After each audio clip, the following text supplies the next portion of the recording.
Hello and welcome to my session called Talking to Myself, Lessons Learned from Presenting Online. And I want to thank you so much for choosing this session over the other amazing sessions available to you, because just look at the amazing lineup of speakers. But you're here, you chose this one, and I thank you so much for that. So, the new year had started very well. In early March, I had spoken at conferences in Sweden, in Norway, in Scotland, and Finland. I had taught 5 courses, one of which had an amazing new in-person format. I was on a roll, and my calendar was crammed full of conferences and courses all over the world. Yeah, then the world ended. In-person events were being cancelled left and right, but I had several courses coming up. I had done some speaking for user groups and the likes from home, but I have always seen that as less than desirable, and to be absolutely frank, a very, very poor alternative to speaking in person. Sadly, that didn't matter. I no longer had the choice of doing anything in person. I needed to figure out how to get my stuff together and speak from home without sucking. That was easier said than done. So I needed to think outside of the box, and I needed to take a page from a group of people that might not be the first to come to mind. Streamers. Turns out that streamers have a lot of interesting ideas. So this session is a summary of what I've learned so far, but don't let that fool you into thinking that this is the only way of doing things. We're going to be discussing the challenges inherent with speaking online, because it is definitely different. We're going to look at what kind of stuff you might want to have and what kind of stuff you definitely need to have.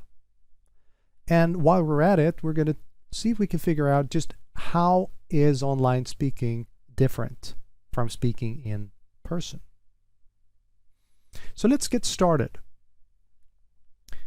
When you're a speaker or a trainer, that is a large enough hat in and of its own. You not only need to be a technical expert in your field, but you need to be able to craft a story to convey your message, as well as make things interesting for your audience. Imagine having to wear 3 more hats. The hats of producer, the moderator, and, God forbid, the team's expert. My goal for today is to give you some ideas and some tips for really upping your online speaking game. My name is Alexander. I've been in this industry for 23 years, pretty much all of it spent with data, databases, infrastructure in some way, shape, or form. These days I work for a company called Solution Experts in Sweden as a principal solutions architect, which is probably the best title I've ever had, because nobody knows what I do. Thing is, it's pretty easy to explain what I do, and I think that is a good thing, because I make data matter, because only data that truly matters can inspire any change. And I do this by consulting. I do this by going all over the world to speak at conferences. Well, I used to before the world ended. I teach courses and pretty much whatever comes to mind. I'm one of 7 data platform MVPs in Sweden. I run the Swedish Power BI user group. I co-host a podcast called Knee Deep in Tech. And yes, that is the Doom game logo font. This is a shot of me from this summer flying a motor glider, which is a kind of a light aircraft. I'm flying under what's known as visual flight rules, or VFR. This means that I will keep my eyes outside of the cockpit using what I can see around me as a reference. I can see where I am, I can see where I'm going, and I can judge distance, altitude, speed, and anything else that I need to safely fly and land the aircraft. I'm basically flying by the seat of my pants here, and I rely on my instincts and my experience to get from point A to point B. And this is a pretty good analogy for doing a session on stage. because I can see my audience. I can judge the mood. I can judge the mood in the room, and I instantly see if anyone wants to ask a question or if there is someone struggling with whatever information that I'm presenting. Some of you might not realize that a lot of speakers do the equivalent of just hop in the airplane and go. That might work. That might work on stage if you're experienced enough. Experience can somewhat compensate for preparation, even though you might find yourself in a tricky situation that would have been completely avoidable had you done a thorough enough preparation. There's another kind of flying though. That is called instrument flight rules, or IFR for short. In this case, you're in the clouds and you can't see your wingtips, let alone where you're at, where you're going, or if someone else is coming your way. In fact, if you do look outside, you're likely to lose spatial awareness, as your body will be telling you one thing, but your eyes will be saying something different. It is very, very difficult to learn how to fly an airplane using only the instruments, because your eyes are going to be stuck inside the cockpit and your body might be telling that you're in the bank while you're not. In fact, when I learned to fly gliders many years ago, I had to do what's known as a familiarization flight. That's a hard word, by the way. With my gyro instruments, the attitude instruments taped over, and my instructor in the back seat, we went into the milky white clouds. My airplane, my instructor said, and I took my hands off the controls, and he explained that we'd spend about 30 to 40 seconds in the clouds, so my brain was thoroughly confused, and then we'll exit and go about the rest of the training for that day. He handed the plane back to me with the terse, "Your airplane, get us out of here." So I gently banked the airplane to the left and pushed down the nose a bit to start descending and get out of the cloud. Then all hell broke loose as the bottom went out from underneath my altimeter, and it started spinning because we were rapidly descending, and my speed was increasing as we were descending. So I pulled on the stick to break the descent and decrease the speed, but instead I just felt my G-forces start to pile on, and my speed increased even more. My airplane, my instructor chuckled as we broke through the cloud base, almost inverted. Because what he had done, he had slowly started to roll the airplane from the moment that we went into the cloud. I hadn't realized it. I had no idea what he was doing. He gave me back control of an airplane that was rolled almost 90 degrees to the left, and this put me in a bit of a bind, because when I tried to roll even further to the left, well, I almost inverted the airplane. I had no chance without any reference to recover the airplane at that moment. And this is kind of what doing an online session like this can set you up for. So let's start with the obvious. You can't see anyone. Just like flying in the clouds, you can't see outside. Why is that a problem? Well, in order to answer that, we need to take a step back and look at why we're on stage in the first place. I'm here to teach. Be it a course or a session, I'm having my trainer hat on. I want to make sure that the information I provide is received and understood in the best possible way. And I need to keep my audience engaged, and I need to ensure that the audience is happy. In order to do that, I need to control several variables. I need to control the information. That's easy. I designed the session. I need to control the delivery. That's also fairly easy if I know what I'm doing. I also need to control my audience. This is not easy, even if I'm in front of it. A skilled speaker uses his or her audience as an instrument. We listen to the subtle clues as we go through our session, and we adjust ever so slightly to accommodate the specifics of the audience, the venue, or anything else that might come into play. I'm sure you've all been to a session where everything just clicks. The speaker is relaxed and engaged. The room is dead silent in anticipation of the next sentence, and boredom is nowhere to be found. That is exceedingly difficult to pull off on any normal day. Just about impossible to do via video. It can be done, but it requires way more preparation and practice. So let's start with the setup. From one day to the next, I had to figure out how to teach a course online. For once, I was lucky to have bought way too much audio equipment for the podcast that I'm hosting. I had an assortment of microphones, and I knew a fair bit of audio in general. My other two podcast hosts and I had talked for ages about perhaps adding video to the podcast, but we hadn't quite figured it out. Well, I was out of time. I needed good audio, I needed good video, and I needed a way to make my students get on board with the training now. So I took what I had at hand, and my first setup was modest. Well, this is, strictly speaking, the only thing you'll need. It'll be rather flat and dull, but it'll do the job.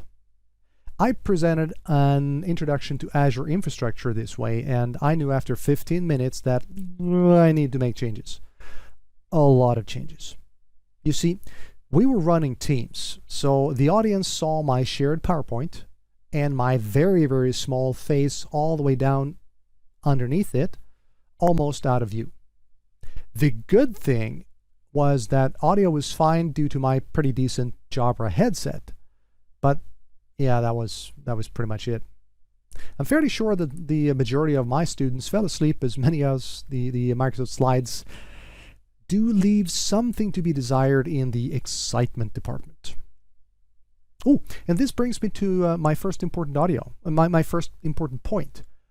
Audio is by far the most important aspect of speaking or training online.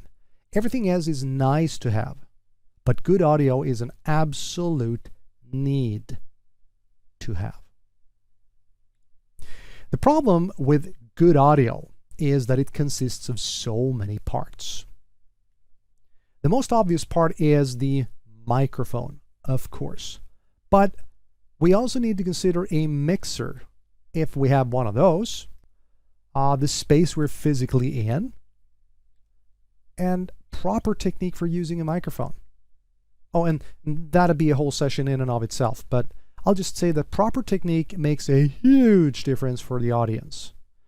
And let's go back and start with the simple part first, the technical aspects of the microphone. I have a few blog posts on different kinds of microphones. There are basically three kinds of microphones: dynamic, condenser, and ribbon microphones. Of those, you never have to worry about the ribbon microphone, as they are exceedingly rare even in the audio industry. I won't bore you to tears with the details of what a dynamic and condenser microphone are and how they work, but just know that they behave rather differently when it comes to how they work and how they pick up sound. Then we have the style of microphone. Some people prefer a boom style microphone like the one that I'm wearing right now. Some prefer the radio presenter style of full-size microphone like this one that I used to do the podcast with. Some might prefer a lavalier clip-on mic, or some others might prefer a shotgun mic mounted just out of frame. All these are great alternatives. You just need to figure out what works for you, your voice, and your space, the space you're in. Speaking of the room, audio is hard. Room reverb is very hard. I've treated my room with heavy drapes, several acoustic panels on the walls and in the ceiling, as well as a heavy rug to absorb some of the sound waves bouncing around. And no, this is not the room that I'm speaking from, but it's a picture of a studio to give you an idea just how much goes into to treating a room. I'm lucky in the sense that I've got a room in my apartment where I can do all these things. Most people can't. That brings us to the importance of finding a combination of microphone and style that works for the space you're in. I can give you some very basic tips. I prefer a dynamic microphone to a condenser one, due to condensers being more sensitive and thus more likely to pick up room reverb, which makes the sound very echoey. I also prefer a boom like the one that I'm wearing right now for speaking, as it is not in my face, as a big microphone would be. Finally, when we're talking about microphones, there's the point of interfaces. Either we can run with USB and then just plug the microphone right in to the computer and off you go. There are some absolutely fantastic USB microphones out there, and nope, the Blue Yeti is not one of them. Especially headset mounted ones like the Jabra range of headsets. But if you want more control or use a microphone that does not have a USB interface like this microphone, then you also need to configure and consider an XLR to USB interface or a mixer. There's plenty of mixers or interfaces out there that do the job, but I highly recommend the Motu, the Go XLR, or the Focusrite Scarlett series. I'm running a Go XLR myself, and I am super happy with it.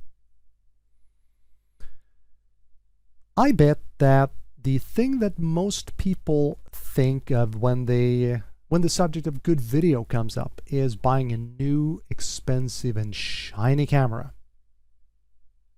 Yeah, well, the step from a cheaper Logitech C920 or something to a DSLR, such as a Sony a6100 or such, it'll definitely provide you with better video, but there are a few things that are most often overlooked. What if I told you that the single thing that makes the most difference for good video has nothing to do with the camera itself? It's all about the lights. I used to do photography as a hobby, and let's just say that I learned the hard way about lights. Because without proper lighting, the camera has to try a lot of tricks to get the picture as good as possible, and that was almost always means that it turns into a dull and flat picture with little contrast or color, and most likely very grainy as well. A good camera with poor lighting will give you way worse quality than a decent camera with good lighting. So my second top tip here is thus: lighting is absolute key. You almost can't have too much of it. I have two lights coming in from 45 degrees and from slightly above. I'll show you what happens if I turn them off and rely on the ambient lights. Yeah, not very nice, is it? No, let's turn them back on. Okay. With the audio sorted, let's look at the next step up with video. While a decent webcam with good lighting will get you farther than most people realize, to really get fantastic video, you need to go either to a camcorder or a digital single lens reflex or DSLR camera, such as the very popular Sony Alpha series. Make sure that the camera you choose can output so-called clean HDMI, and that is an HDMI signal without the overlay of all the things you see through the finder with aperture and exposure and ISO and all that crap. You don't want to have that in the video signal. Oh, and while we're at it, don't forget the lens, because you can have the best camera body ever with a crappy lens. And the kit lens that comes with the Sony Alphas, it's not bad, but it's nowhere near as good as a fast prime lens, as for instance the Sigma 16mm f1.4. That one is phenomenal. Let me show you the difference between the two cameras that I have. So this is the Sony Alpha. This is a 5100 with a 16mm lens, and this is the Logitech C920. I mean, it's not bad, and I haven't configured the green screen perfectly, but it's different. If I were to turn off the lights, yeah, it really doesn't work with an automatic webcam like this. So now let's go back. But with proper lighting, this is not too bad. An extra surprise that kicks in when you're considering a DSLR camera is that the majority of them are not going to be behaving like a webcam. So you just bought your expensive camera just to realize that you cannot connect it to the computer. Ask me how I know. This means that they're difficult to hook up to the computer without a specialized HDMI to USB connector. The funny thing is that the market is pretty much cornered by one company, Elgato, and their products. They're great, absolutely fantastic, but they're kind of expensive. And when the world ended in March, let's just say that everybody and their cat wanted to buy the cam links and the HD60s and the lights and God knows what, because everyone wanted to go on YouTube and create content. So I had to hunt around a bit to find one for me.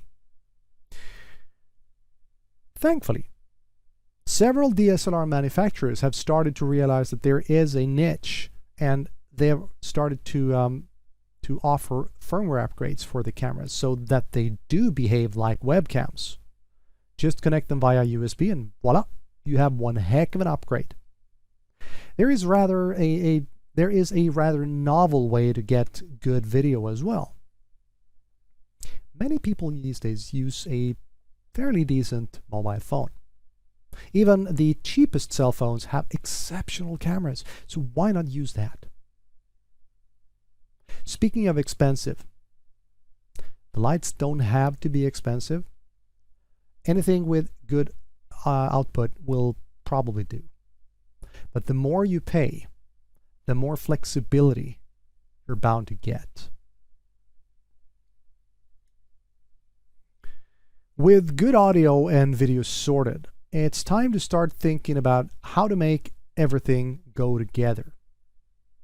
Remember the need to keep the audience interested? Well, in order to do that, we need to look at fitting ourselves the producer hat. The producer is responsible for changing camera angles, cutting scenes, and overall keeping things interesting, all while supporting and enhancing the theme of the content. A bad producer can easily destroy pacing and consistency, while a great one can just as easily make things feel seamless and fantastic. Unfortunately, you're the producer as well. Right. So there are several pieces of software available to do this. Most notable being vMix or Open Broadcast Studio or Broadcaster Studio, whatever it's called. I'm using OBS simply because it is free and it is working fine for me. It's available for multiple, for instance, it's available for Mac, for Windows, and so on. I have a few friends that absolutely swear by vMix, and I'm sure there are other pieces of software that can do the job just as well, but I do use OBS. In an OBS, I build what is known as scenes. And this is where I combine my video sources and my audio sources to output into the virtual webcam. I can make multiple scenes as well, and I can switch between them on the fly. Do keep in mind, though, that the video sources can be other things than a camera. I mean, now you're seeing one video feed from the camera and you see the PowerPoint image from here. But we can, for instance, do just a window like this. Or it could be a demo window. I can be demoing something in the Azure portal, for instance, like this. I am just switching between the scenes and, in essence, the inputs that I've fed into OBS.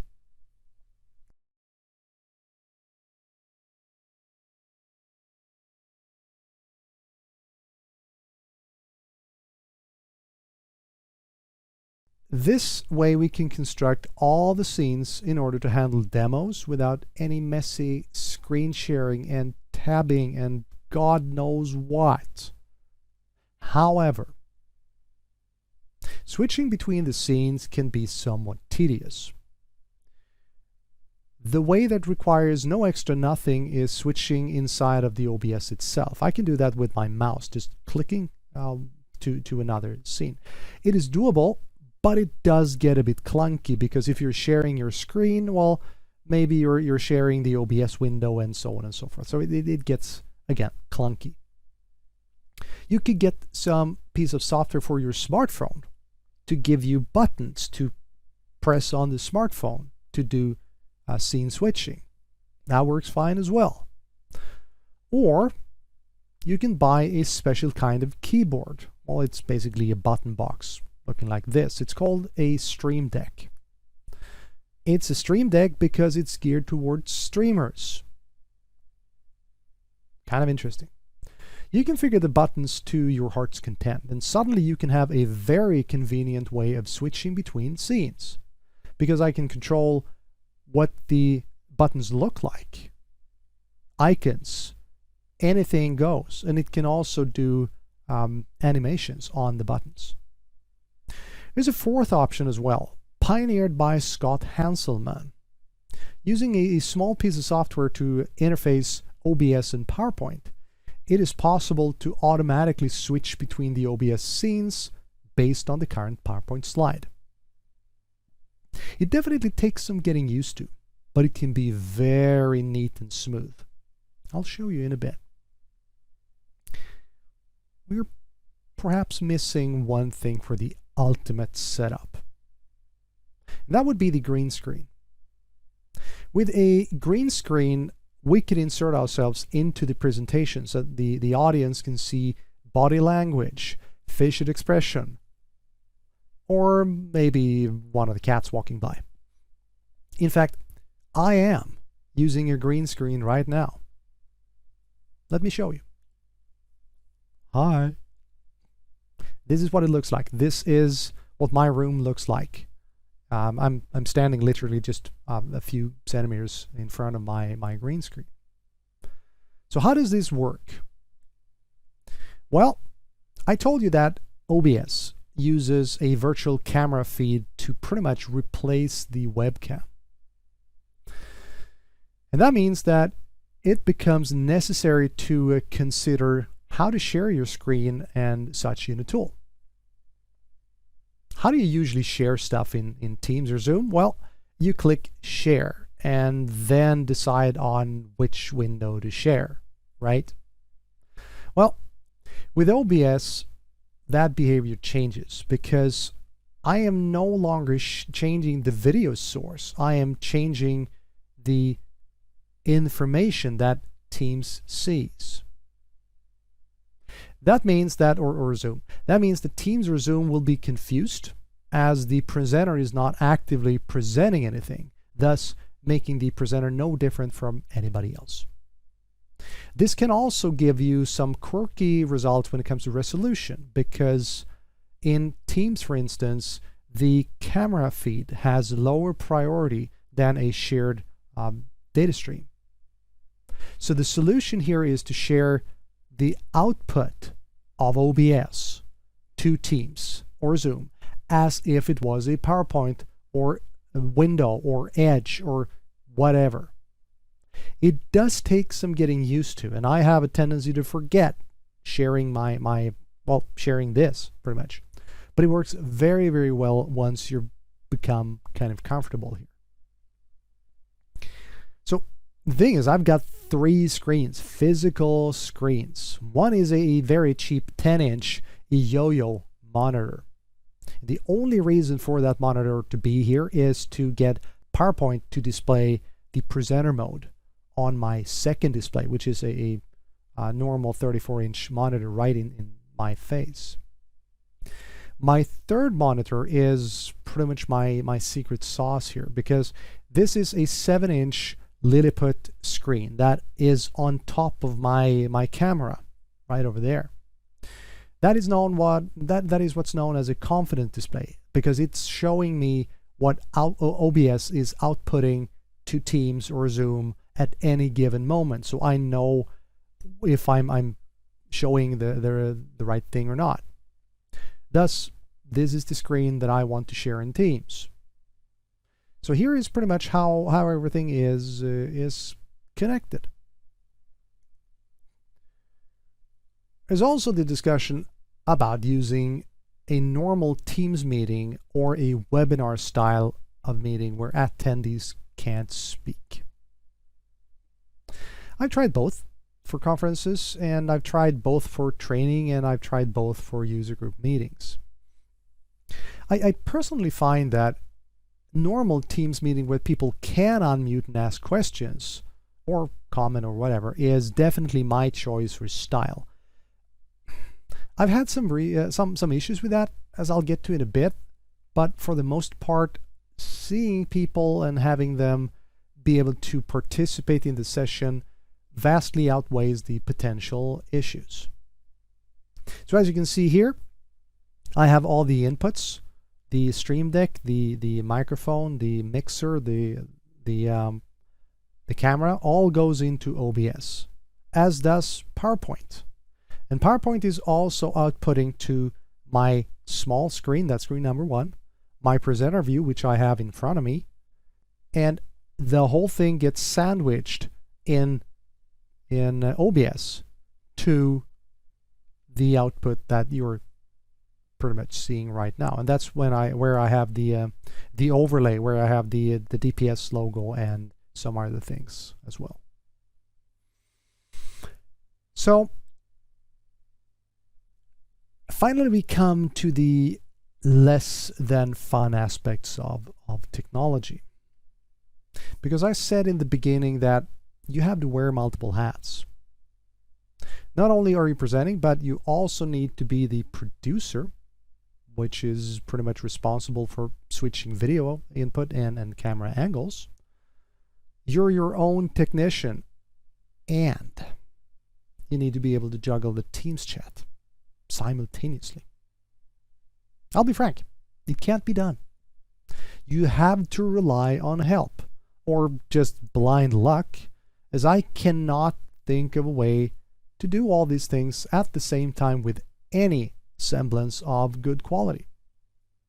The more we can automate, the better, but be prepared for the fact that the workload for an online speaker is vastly increased compared to just walking on stage at a conference. The complexity is enormous. Just factor in a small technical glitch and the whole house of cards just comes falling down. Issues that I've run into are everything from the obvious ones: Teams not working, anybody heard that? Audio or video being choppy, people not seeing my shared content for one reason or other, or Windows deciding to do an update in the middle of a presentation. Yep, this is still a huge issue, even when working from home. And I'm sure that everybody who's done some Zoom or Teams meetings are intimately familiar with the questions: can you hear me now? Can you hear me now? Is this on? Or maybe you're muted. And there's always the maybe second to most asked question: is he actually wearing pants? But I've also had some issues related to the amount of technology I use. My Stream Deck decided to disconnect. Well, my lights have started blinking, my mixer wouldn't respond, and OBS got confused with resolutions. All these things are difficult to troubleshoot at the best of times. And when you're actively presenting or teaching, you have no business even trying to. Just don't. Accept the fact that it's not working and dump it.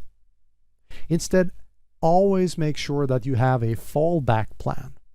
A tested, rehearsed, practiced, and ready fallback plan that can be implemented literally at a moment's notice. I have a secondary machine right next to this one should this for some reason decide to croak.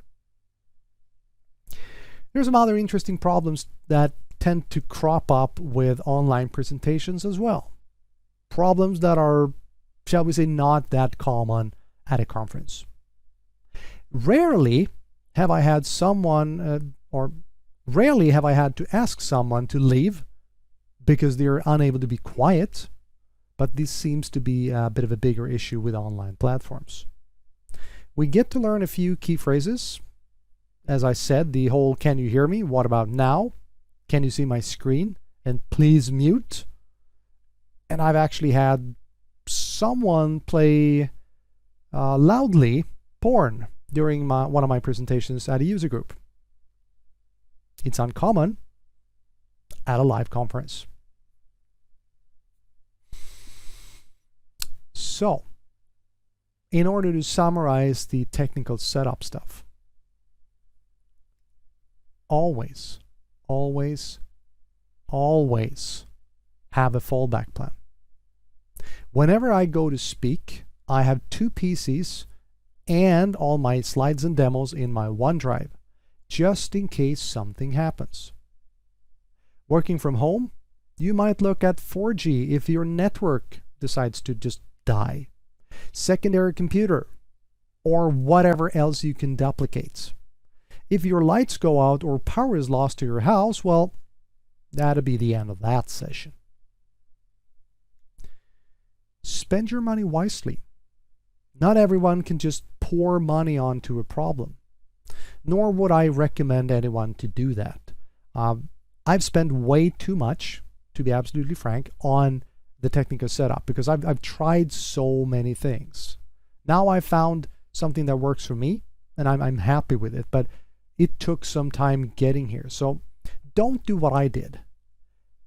Be smart and spend your money wisely, because there's no need to overspend, but there is an absolute need to spend wisely. Buy the right things and don't stare yourself blind at brands. Nobody cares about brands, just as long as it works and does what it's supposed to do. And the most important takeaway here: use only technology that you're comfortable with. Tech is fun. It's a ton of fun to set this up. But tech you can use is pretty much useless. All right, so let's take things to the next part. Let's talk about how is it different to be speaking online. Have you walked into a bar? I was about to say.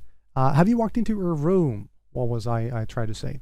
Immediately felt that something was off. You don't quite know what. You don't know why. But you know that something is not quite right. That's a difficult starting position for a speaker, as the absolute key aspect of a presentation skills is sensitivity. As a speaker, I need to be sensitive to my audience. I need to look at telltale clues in their faces, posture, eyes. I need to listen for coughing, laughing, snorts, or any other sound, as well as the general feel of the room. Humans tend to mirror movements and behaviors of people we trust or are otherwise engaged with. That's why I can build rapport with my live audience by mirroring some behaviors and have people mirror mine. In essence, it doesn't matter how good you are at speaking. if you cannot listen to your audience. The problem is, in an online session, I'm about as deaf as a doornail because I can't hear you. There are several ways to combat this. The most obvious one is to give up. Unfortunately, I'm not very good at giving up.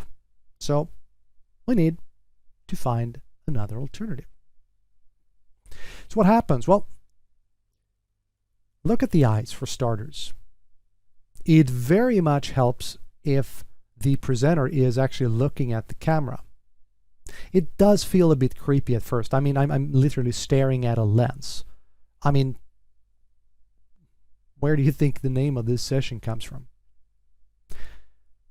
I need to figure out how to do timing. I need to figure out how to do switching of slides. That's why I'm wearing one of these things. It's a slide presenter advancer thingy. I prefer this to a huge remote. I have a pretty small space. I might be able to walk around a bit. Well, I have some I can do some lateral movements, but it is difficult. So that's why I'm changing the camera angles on the slides, just as you see me doing here. Another thing that people don't think about when we're talking about doing sessions from home, and this is necessarily not an issue for an hour session, but when was the last time you saw a presenter sit on stage? And if you've seen it, it is most likely a specific act to get you to do something or experience something. I've been using a standing desk for many, many years, and for me, it is way more natural to stand up when I speak and when I present. I have more room to move around. I can use my body in more expressive manner than I can sitting down. So as we'll see in a short bit, I need every chance I get to keep my audience actively engaged. Then we have the question of ergonomics in general. I've done more than 25 presentations and courses from home this year alone. The presentations are just about an hour. But as any speaker can attest to, that hour is very, very intensive. The courses are longer, up to 10 days of multiple hours every day. And if I were to sit at my desk for 7 hours straight every day, my back would absolutely kill me. So think about ergonomics. It's probably not the first thing you think about, but think about it. Your body will definitely thank you for that. As I said previously, audience interaction is a huge part of a presentation. As a speaker, I play my audience in order to create a symphony. But when you cannot interact easily with people, what do? I mean, how do you gauge activity, retention, and well, general wakefulness, if you will? Well, I'll tell you what you cannot do. You cannot just ask the audience a question. Why? Well, for starters, people need to figure out if I am asking a rhetorical question or not. Might be even worse. They might not realize that it is a recording, and that kind of makes the whole thing a bit awkward. That might be tricky in and of itself. Then they need to quickly figure out how to unmute themselves, basically pushing every button there is. And inevitably, most everyone will unmute at just about the same time. And, well, calamity ensues. There's also the question of timing. I only have that much time to ask a quick question before I lose my pace and my timing. It's easier when you teach a course because I have more time, I have a smaller number of people in the audience, and here I might look at using Kahoot or Socrative or some other quizzing site. But I also need to think about timing when it comes to giving people space to ask questions, because as soon as we're online like this, there's always this teeny tiny lag. So from the moment that I stop speaking and someone can get in with a question, I need to wait ever so slightly longer than I'd have to do if I do it on stage. I can hear that some of you are thinking that the new raised hand feature of, for instance, Teams could pretty much come in handy here. And it might. But it depends on the technical setup available. If you have the screen real estate to enable you to have both PowerPoint presenter mode, whatever other windows you need for your presentation, and the Teams window easily visible at the same time, excellent. I've got 3 screens, and I don't feel I have the situational awareness to keep track of it all. So I don't see the Teams window as I'm presenting. So for me, the whole raise hand, it doesn't work. And this is where it is absolutely invaluable to have a moderator or someone helping you to keep track of questions in the chat, muting people that can't be quiet, helping you with timing or keeping track of raised hands or any other kind of moderation or Teams help. Really, really worth having someone to help you there. Doing online sessions have a number of problems.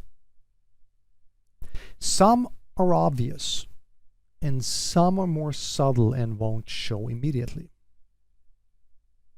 The obvious one is that you're relying on a working internet connection, because I'm lucky to have a 250 megabit fiber connection. It is stable and it has excellent round-trip performance, which is important for good audio and good video. This might not always be the case. Just a few months ago, Nico Jacobs, one of the speakers here in Europe, he was doing a pre-con from his office when the fire alarm went off. So he spent the next few hours teaching the rest of the pre-con from his car using 4G. That is extreme, but that happens, and he just had to roll with the punches. And I hear rumors that he was in a phenomenal pre-con. Just what I would expect from Nico. While we're on the subject of time, we have this funny concept of time zones. I'm at GMT +1 or +2, depending on what month we're in. The conference in question might not be. Trying to present late at night or early morning can really throw off my game. I kid you not. There is a linear correlation between the amount of coffee that I've had and the kind of session that I'll be able to produce or pull off.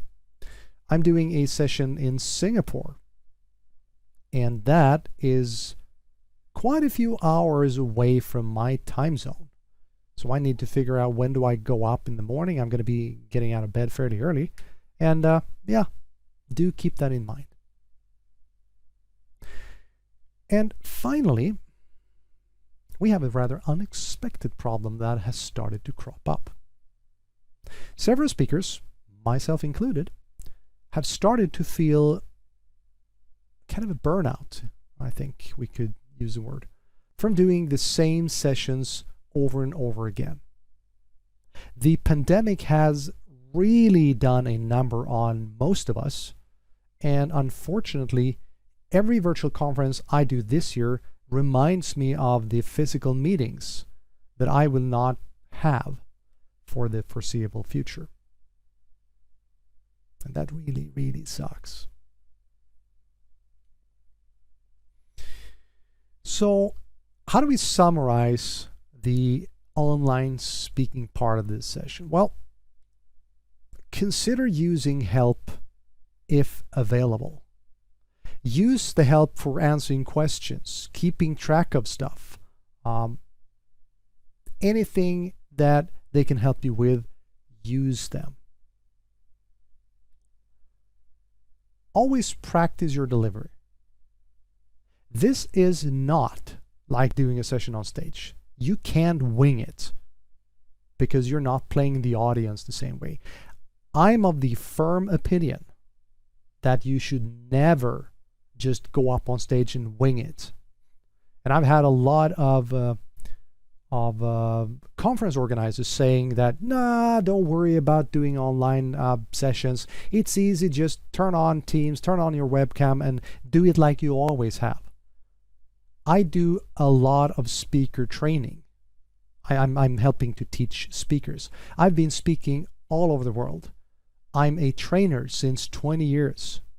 There is no way that I will ever be happy with just going on stage and winging it. No, this is what I do. This is important. So that's why I put a lot of my energy and time into making as good a presentation as I possibly can, be it online or on stage. And that kind of brings us to the last point here, because you need to tailor your delivery to the specific environment for your specific, both the content that you're giving, but more specifically the venue or the event, if you will. What works for one event might not work for another event. What works for Teams might not work for Zoom, and so on and so forth. So you always need to think about what are you doing and how should it relate to that. So in summary, just like flying on instruments, the technology gives you the framework to be able to do it, but it won't do it for you. And tech is just a tool. It is not the solve-all. And there is no software, there's no technical thing that you can buy that just makes everything work. It is difficult to put together. It takes time, but it can definitely be done. But don't think that technology will solve everything for you. You need to do much more preparation. If I were to create a session that might take, for a 60-minute session, that might take, 60 to 70 hours. Yes, that's the amount of time that I put in. And I'll need to rehearse that a few times before I'm confident to go on stage. This session, not only did I spend a lot of time creating it, I've also rehearsed it and recorded it multiple times, because this is so different from being on stage. And I know my stuff. I've been doing this for quite some time. If you're a new speaker, yes, you're going to be putting in a lot of time. It's doable, but it's going to take much more preparation. And it's kind of like flying on a beautiful sunny day. It requires extensive preparation, right? You need to plan the route, you need to plan the fuel, you need to account for weather, potential issues, whatnot. But flying on instruments require an order of magnitude more preparation. You might not be able to go where you're going, and requires you to plan accordingly. Losing an instrument or a radio is no longer a nuisance. It's a potential disaster, and it's the same thing with presenting online. Don't believe someone that says that speaking or teaching online is the same thing as doing it in front of a live audience, because it isn't. During this hour, you've seen why that is not the case, and why the craft is the same. The application of this craft is very, very different. Just like flying under visual flight rules is flying, so is instrument flight rules. We're still flying an airplane.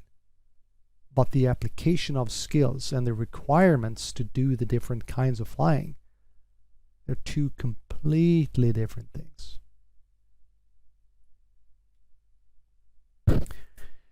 My goal was to give you some thoughts and tips for figuring out how to wear multiple hats and thus upping your online speaking game. With this new knowledge, I think you're about ready to call yourself an online speaking unicorn. Yeah, I know it might be one of the worst things I've ever come up with, but hey, everybody likes a unicorn. So seriously, we've been through a lot of information, and I didn't even go through most of the technical details because I could talk literally for days about the technical details. They are, however, detailed in a series of blog posts that are just about ready to be published. So I'm going to deep dive into all the aspects of video, audio, mixers, lighting, setup in OBS scenes, when to use button boxes, how to use the automatic switching from Scott, and so on and so forth. All these things are going to be coming out in blog posts as we move along. I hope to be able to have them done before the end of the year. We'll see. There's a lot of stuff taking my time these days.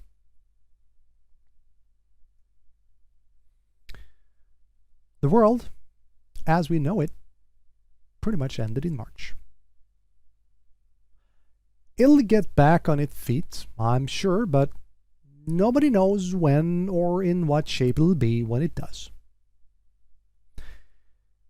Every speaker and trainer that I know has had to learn to fly on instruments, so to speak, regardless if they wanted to or planned to or not. It's not easy, but with the proper training and practice, it can be done. And just like flying on a beautiful, clear day is fantastic, completing a challenging flight under instrument conditions will be equally fun and rewarding. Now you have some new skills. Find what works for you. Go practice and have a safe flight. My name is Alexander, and I thank you so much for your time.